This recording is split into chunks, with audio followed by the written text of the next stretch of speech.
Happy Friday!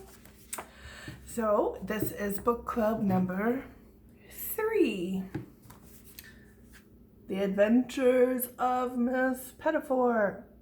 This chapter is called Miss Petitfour and the Jumble. So there's some pictures of some just random stuff. The Jumble. Okay. It was a lovely spring day, with the taste of licorice on the breeze, and little green shoots shooting all about, and tender tendrils all alive with leaf, and Miss Petitfour decided it was time to give her wee cottage a proper clean-out. Sometimes opening one's closet is as much of an adventure as an expedition into the wilderness, especially in the spring, and especially Miss Petitfour's closet, because all winter every bit of string, every particularly attractive sweet wrapper, every yo-yo with chipped paint, every sock with a hole in the toe, every unusually bumpy rock found in the playground, every twig shaped like a Y, every bent colander, every tweezer that no longer tweezes, every broken gizmo was thrown in, and the closet door quickly slammed behind it. I've had closets like that. To assist her in her spring cleaning, Miss Petitfour asked her young friend, Pleasant Patel, the baker's daughter who lived with her family above Mr. Patel's bakery, to come and open the closet with her. Pleasant was a nowadays girl, always up to the minute with good modern ideas, which Miss Petitfour considered a pleasant change. She knew about cling-free dusting mitts and tornado vacuums, for example, and all the latest cleaning tools.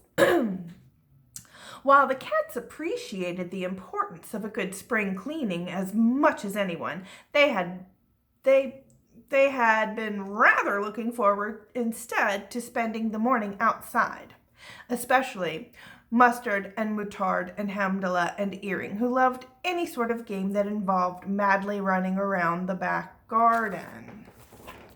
What are these cats doing? Those are some crazy cats.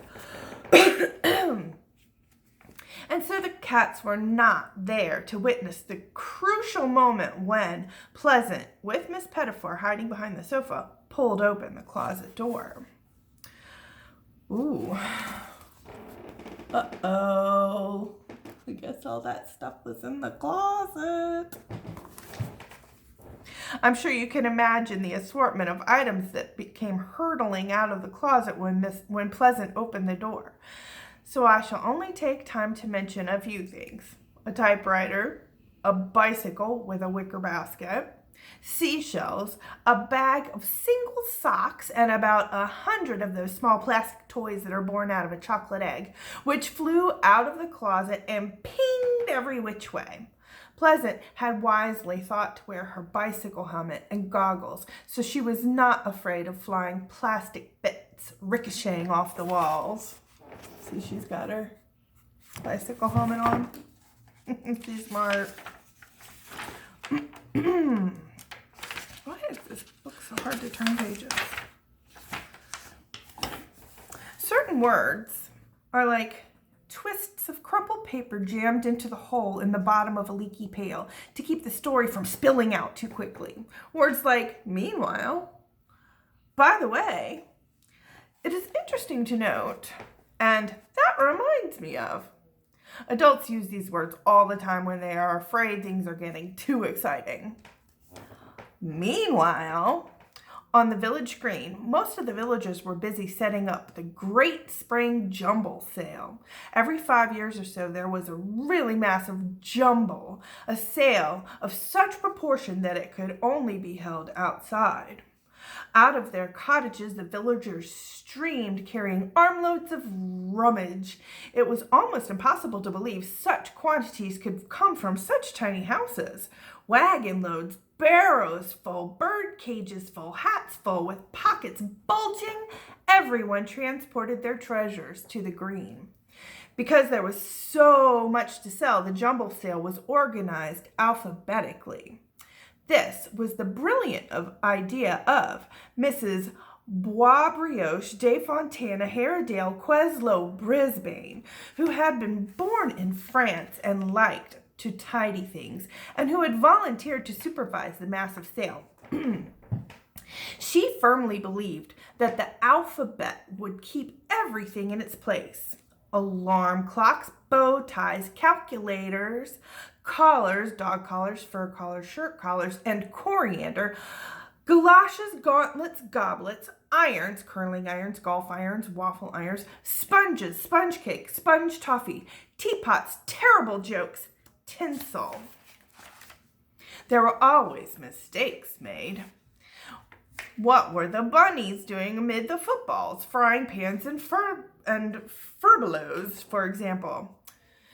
Mrs. Boisbrioche de Fontana Haredale Queslow Brisbane was splendid at sorting out these alphabetical catastrophes, for she was very good at the alphabet and never got flustered in the face of jam tarts amid umbrellas, or umbrellas amid jam tarts, or fossils and fountain pens mixed up with salad bowls and sugar cubes for that matter.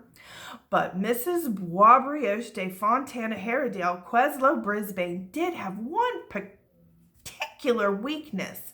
She always thought people were calling her name. No one could understand why this was so. It would be perfectly understandable if one's name was Mrs. Gustavo Wentworth Worthington Donquist Torresdale Blendon Perstancian Withers, or Mrs. Randolpho Blunt Meriton Goodland Zerny Ada Block Cardsdale Tentwood, but surely not a name like Boisbrioche de Fontana Haredale Queslow Brisbane. Whew.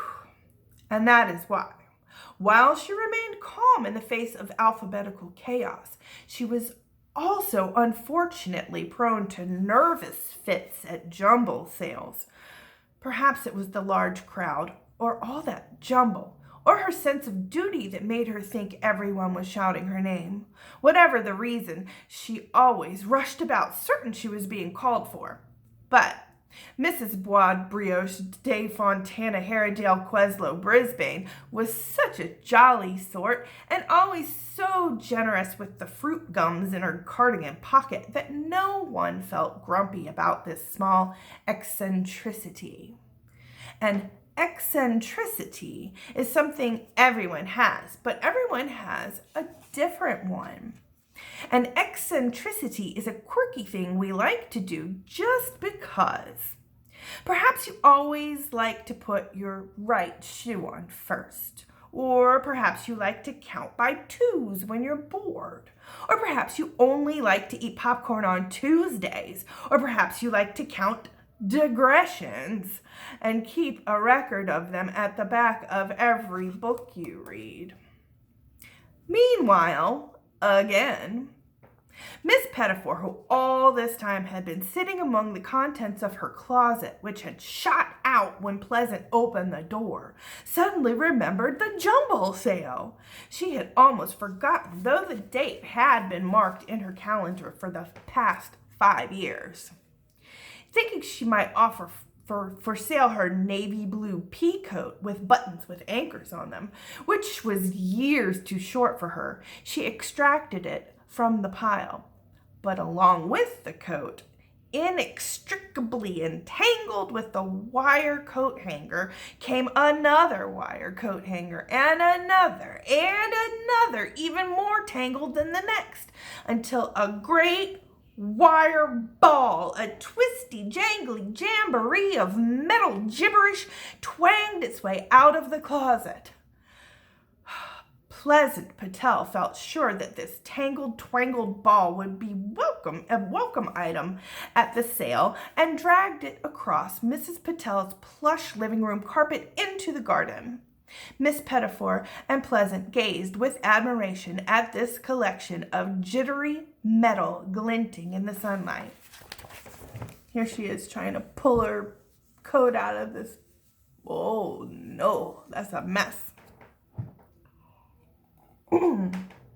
Now, Minky, Misty, Taffy, Persia, Pirate, Mustard, Mutard, Hemdala, Earring, Grigorovich, Clasby, Captain, Catkin, Captain Clothespin, Your Shyness, and Sizzles were in the garden enjoying a leisurely game of badminton when Miss Petitfour and Pleasant brought out the coat hangers. Immediately, the cat slinked over to inspect the display on the lawn and decided it was a wonderful jungle gym upon which to play.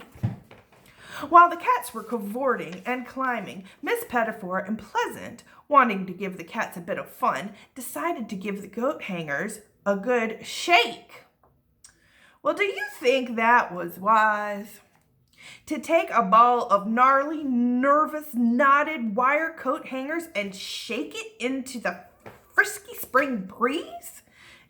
Indeed, no, it was not. What had been simply jangly now became forever more eternally, and no doubts about it, complicated, snagged, and securely snarled. Just then, with the cats capering among the coat hangers, the breeze turned gusty and the wire tangle began to shiver. The shivering grew deeper and deeper until the whole coat hanger contraption began to shudder as if it would explode. With great presence of mind, Miss Petitfour tied one end of the length of her string, she always kept string in her apron pocket in case of emergency, to the nearest coat hanger and tied the other end to her apron. She then grabbed the nearest tablecloth, green gingham for spring, and Pleasant's eager hand just as the wind picked up. Off they all sailed. Ooh, look at this. The cats are hanging on to those ball of hangers. The cats loved every single one of their flights with Miss Petitfour, but this was perhaps their most exhilarating flight yet. The coat hangers collided and crashed, hummed and thundered, clattered and rumbled. Coat hanger cacophony. With the fresh spring wind rushing through their fur, the cats leapt and swung, hurtling headlong 16 cat acrobats on a thrilling coat hanger trapeze. Luckily, the wind was in the direction of the Jumble sale, and along they flew over Mrs. Carruthers' grocery shop and Mr. Climo's hardware store, all the way to the village green. From a distance, it looked as if Miss Petitfour and Miss Pleasant were hanging in a furry metallic cloud. In fact, the villagers on the green began to panic, thinking that the great rumbling noise they were hearing was thunder. A thunderstorm on the day of the great spring Jumble sale. Disaster! Just as they reached the far side of the green, the wind suddenly dropped, and down Miss Petitfour and Pleasant and the cats clattered, landing like a coat hanger meteorite right in the middle of the Jumble sale. The cats were delighted. In an instant, Minky, Misty, Taffy, Persia, Pirate, Mustard, Mutard, Hemdala, Earring, Grigorovich, Clasby, Captain, Catkin, Captain Clothespin, Your Shyness, and Sizzles were darting with great glee amongst the postage stamps, packages of erasers, moccasins, swimming fins, paint pots, and whistles. They ran in and out of the clothes, loose, drab, flouncy, silky, frilly dresses, jackets with zippers, clasps, snaps, and toggles, trousers that were old-fashioned, newfangled, shiny, teensy, plain plaid, too long, too short, hats with feathers, buckles, ribbons, and flowers. Cat costume heaven. The Jumble was in an uproar. Everyone was rushing about looking for umbrellas, still thinking it was going to pour rain any minute, or trying to capture the runaway tumbleweed of coat hangers that was rolling through the piles of rummage, collecting things as it went. Everything seemed to be in danger of becoming entangled in its wiry grasp. Poor Mrs. Boisbrioche de Fontana Haredale Queslow Brisbane was in such a flap. She thought everyone was calling her name at once and ran about not knowing what to do first. It is interesting to note that Miss Petitfour was still attached to the coat hangers by her apron string, and so she too was running about, hoping to control the haywire menace and perhaps tackle it to a stop. Working at the Jumble sale was poor Colonel By, who had been helping his wife sort through a table full of bird cages when the coat hangers crashed. Everyone thought of him as poor Colonel By because his wife, Mrs. Colonel Adria Slope Nethertop Ashbridge Terence Poswensky By, was always giving him a quick wallop with her handbag. Mrs. Colonel Adria Slope Nethertop Ashbridge Terence Poswensky By was very sensitive to being teasing and always thought her husband was teasing her, though he wasn't. Sometimes she walloped him simply out of affection or when she wanted to get his attention. Some people have habits such as this. They giggle when they're nervous, or they shout when they have nothing to say. Well, the Colonel's wife was a walloper. I believe we may count this as a digression. In any case, Colonel By and his wife had both been alarmed by the clanging jangle when the coat hangers landed, and they can be forgiven for thinking it was raining paper clips. Everyone at the Jumble sale was in a muddle, thinking the sky was raining down all sorts of crashing, clashing metal things. Nuts and bolts, hubcaps and bottle caps, garbage can lids and roller skates. Look, it is gone haywire there, huh? Things are getting crazy at the Jumble sale. Just a moment. And to top it off, the most outrageous thing of all was that the items at the Jumble were now out of alphabetical order. A tuba had smashed into the frisbees. A camera had plunked into the tray of false mustaches. Everything had become alphabet soup. Mrs. Boisbrioche de Fontana Haredale Queslow Brisbane, realizing this, began squealing with distress and chasing after 800 marbles as they hurtled toward 42 rolled-up carpets. Without alphabetical order, who would ever find the soup spoons and the neckties and the false eyelashes and the broken typewriter? The P's had flipped over into the Q's, the B's were in the D's, and the W's had toppled into the M's.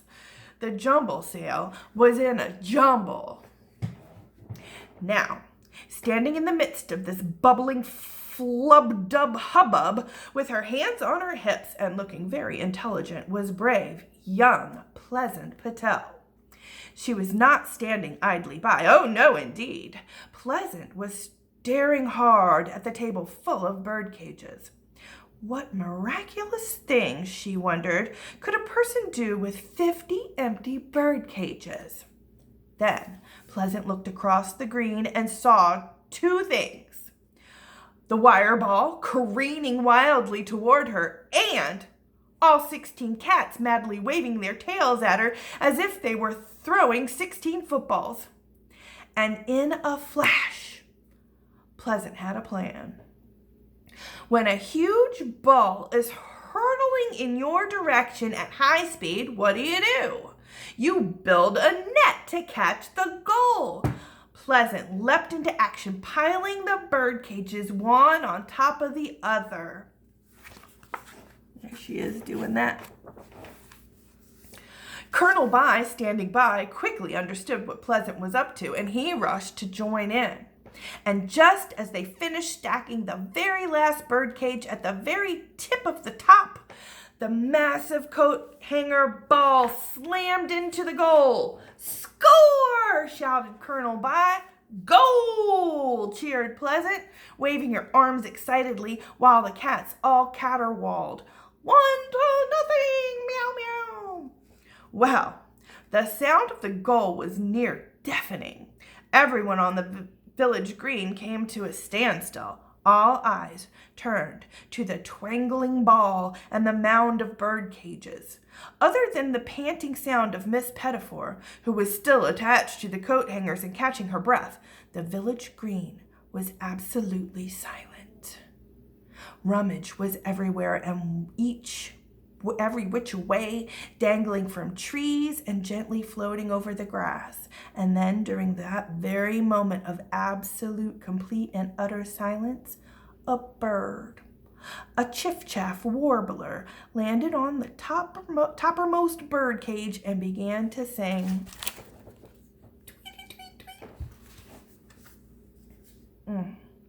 For a minute, nothing else happened, and then Mrs. Boisbrioche de Fontana Haredale Queslow Brisbane and Mrs. Colonel Adria Slope Nethertop Ashbridge Terrence Poswensky By and Mrs. Gustavo Wentworth Worthington Donquist Torresdale Blinden Perstancian Withers and Mrs. Randolpho Blunt Meritant Goodland Cerny Attenblock Carsdale Tentwood and everyone else began to giggle. Then everyone began to laugh so hard that they had to sit down, and since everyone was now sitting down, they decided to have a picnic right then and there amid the jumble.